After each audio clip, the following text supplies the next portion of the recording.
Fellow travelers, friends, welcome to the Dialogues Within.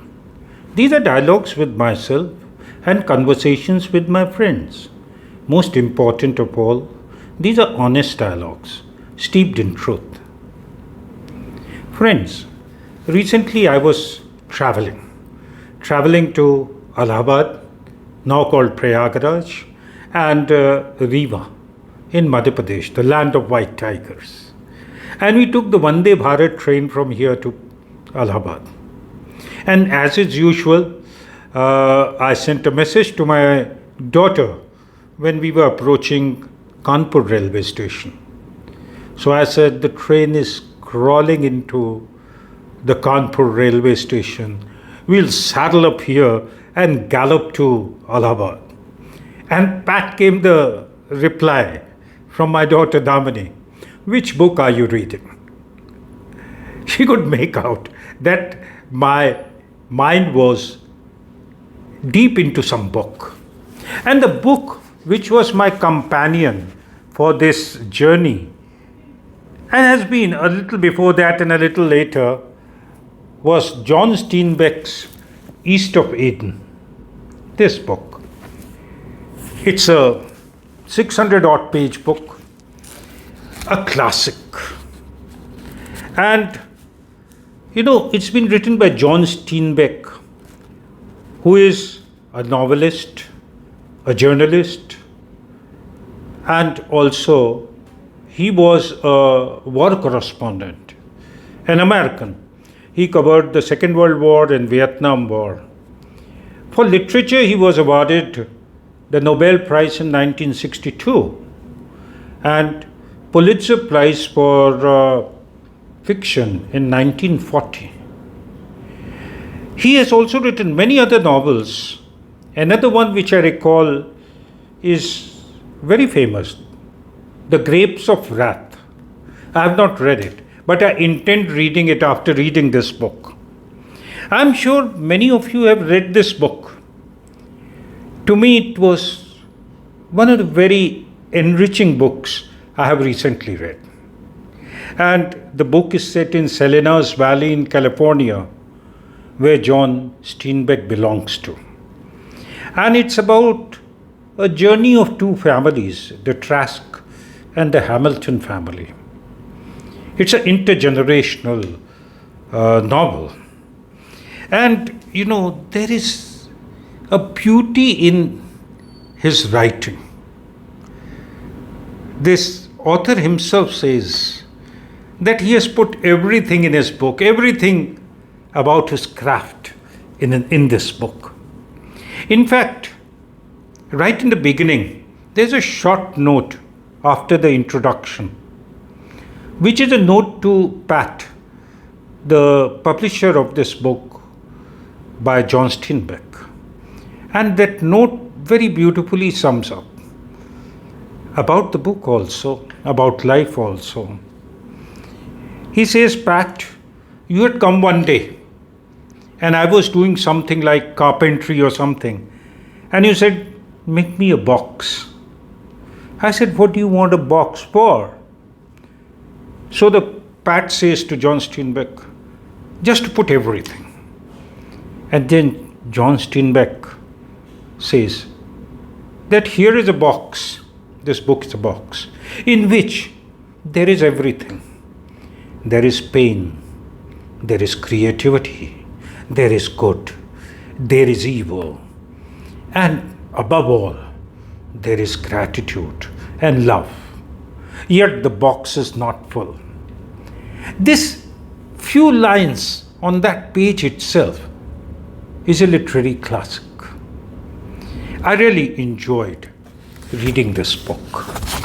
And, in this book, there are two families, the Trask family and the Hamilton family. And there is like interwoven these two families across 3 generations. And the Samuel Hamilton family is actually a real family which existed. Samuel Hamilton was maternal grandfather of John Steinbeck. And the beauty of this novel is that the narrator is from the family. The narrator is son of one of the Hamilton daughters, goes by the name Olive. And so what happens is that the narrator becomes a part of the story. He has the inside knowledge of the story. It gives a reliability to the story. But very intelligently, the author has kept narrator extremely understated. So that's a very good craft used by an author. And the prose is tender. It's quiet.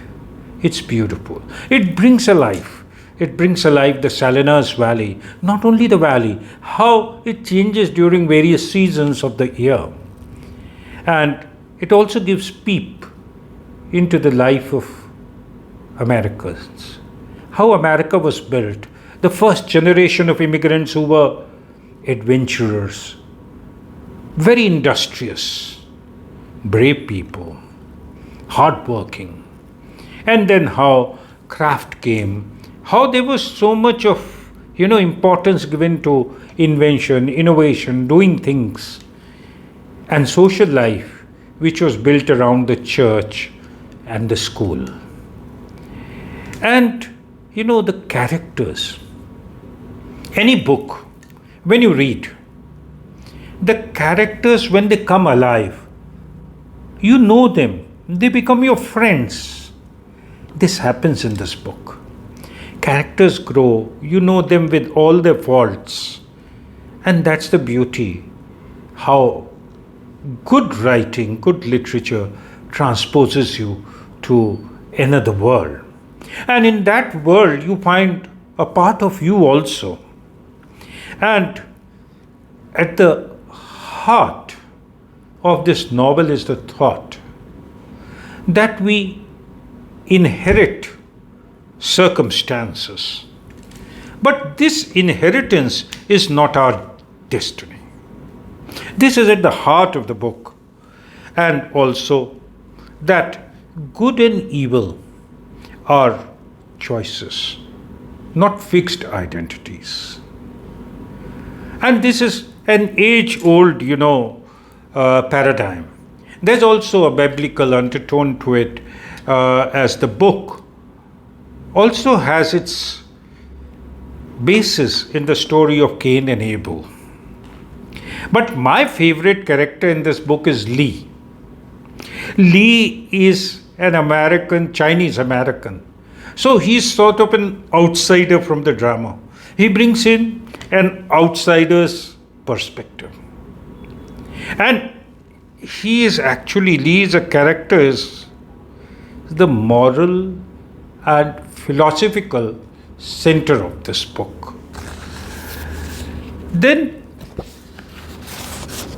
Lee, in fact, is one person who is the interpreter of this novel. He is actually a servant to one of the families. But besides being that, he is a friend, a philosopher, a moral guide. Somewhere very beautifully in this book, Lee talks to Samuel Hamilton and says, why do people look down upon the profession of servant? Why do intelligent people not take up this career of being a servant?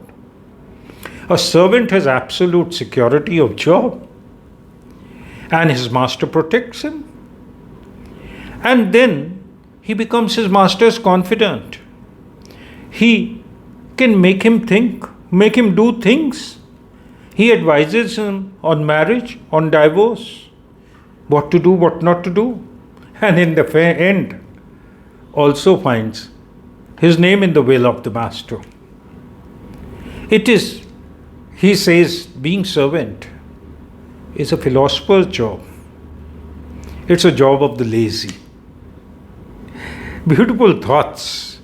But what Lee comes across is that here is a man with restraint, wisdom, and humility as his strength. In fact, all of us need a Lee in our life. And better still, the challenge in life is, can we be Lee to somebody? And, oh, I forgot. Then there is this very beautiful term in this book, a Hebrew word, which goes as timshel. Timshel means thou mayest. And the essence of this word is that in the discourse of life, you have a choice. Friends, I would recommend this book to read. And I also have one habit. After reading a book, I try to feel what does this book convey, and what else conveys the same thing. Sometimes a thought, sometimes a conversation, sometimes another book, and sometimes a song comes to my mind. When I read this book and reflected, what does it convey? The song which came to my mind was a song from the film Anand. Zindagi kaisi hai paheli, hai kabhi to hasaye, kabhi to rulaye. I wonder why this song came to my mind. Happy reading, friends. Peace and joy to you. Smiles and cheers to you.